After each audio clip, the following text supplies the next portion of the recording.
नमस्कार, आपके साथ मैं हूं सपना मदेशी और आप देख रहे हैं महाकाल टीवी। तो आइए शुरुआत करते हैं कुछ खास खबरों से।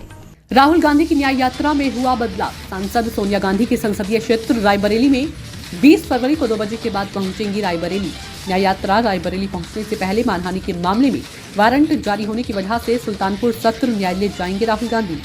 कांग्रेस के उत्तर प्रदेश मीडिया प्रभारी सीपी राय ने प्रेस कॉन्फ्रेंस करके दी जानकारी। उत्तर प्रदेश कांग्रेस पार्टी का मीडिया डिपार्टमेंट का चेयरमैन हूं और इस यात्रा के लिए जो मीडिया कमेटी बनाई गई उसका भी चेयरमैन हूं मैं अभी चंदौली से चलकर यात्रा के साथ चल करके यहाँ तक आया हूँ।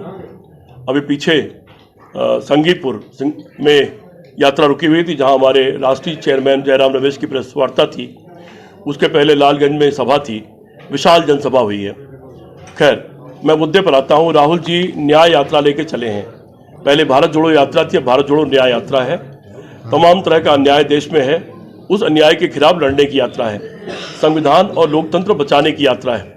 राहुल जी की यात्रा कल रायबरेली की तरफ आएगी। मैं आप लोगों से मिलने आया था और अपील करने आया था कि आप सब लोग इस यात्रा का साथ दीजिए। ये यात्रा देश और संविधान को बचाने की यात्रा है। ये यात्रा किसान और जवान को बचाने की यात्रा है। ये यात्रा इस देश की अस्मिता को बचाने की यात्रा है। देश की विदेश नीति बर्बाद हो गई है। देश की अर्थव्यवस्था बर्बाद हो गई है। 4 गुना कर्जा हो गया है मोदी जी की सरकार में देश पर। चीन ने 2200 किलोमीटर हमारे देश में कब्जा कर लिया है। बेरोजगारी 45 साल से सबसे चरम पर है। जिस महंगाई के नाम पर मोदी जी आए थे वो आसमान छू रही है। रुपए को कह के आए थे कि रुपया डॉलर के मुकाबले बराबर हो जाएगा, वो पाताल में चला गया है। 30 रुपये पेट्रोल देने का वादा करके आए थे, आप देख रहे हैं पेट्रोल कहाँ पर है। तो इन सारे मुद्दों को, विदेश नीति का हालत यह है कि हमारे अड़ोसी पड़ोसी सारे देशों से हमारे रिश्ते बिगड़ गए हैं और छोटे छोटे देश हमको आंख दिखा रहे हैं। तो क्या भारत इतना कमजोर था? जिस बांग्लादेश को हमने बनाया वो हमसे दूर होता जा रहा है। हर बुरे वक्त में जिस रूस ने हमारा साथ दिया वो पाकिस्तान की तरफ बढ़ता जा रहा है। तो विदेश नीति हो, देश नीति हो, आर्थिक नीति हो, सामाजिक नीति हो, सुरक्षा नीति हो, रोजगार नीति हो, स्वास्थ्य की नीति हो, शिक्षा नीति हो, सारे ही फ्रंट पर यह सरकार पूरी तरह फेल हो गई है। सवाल हमारा आपका तो ही है, हमारे आने वाली पीढ़ियों का सवाल है।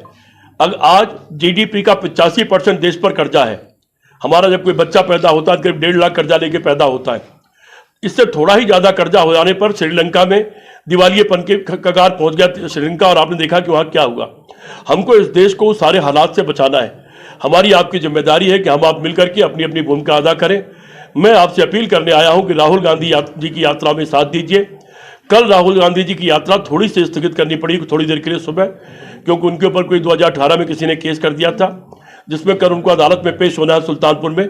इसलिए वो यात्रा 2 बजे से शुरू होगी फुर्सतगंज से, और उसके बाद की यात्रा के सारे प्रोग्राम आपको मिल गए होंगे, और नहीं मिले होंगे तो सुशील पासी जी जो हमारे प्रदेश के उपाध्यक्ष और प्रवक्ता भी हैं, वो आपको उपलब्ध करा देंगे। मैं बस आप सबसे हाथ जोड़ करके विनती करता हूं कि मेन मीडिया, अडानी अंबानी का मीडिया तो हमारा साथ नहीं दे रहा, देने वाला भी नहीं है, लेकिन आप सब लोगों से अपील करता हूं कि जैसे पूरे देश में पीछे से सारी सोशल मीडिया ने, छोटे छोटे टीवी चैनल ने, छोटे अखबारों ने इस यात्रा को बहुत बड़े पैमाने पर साथ दिया है और इसका प्रचार प्रसार किया है, उसी तरह से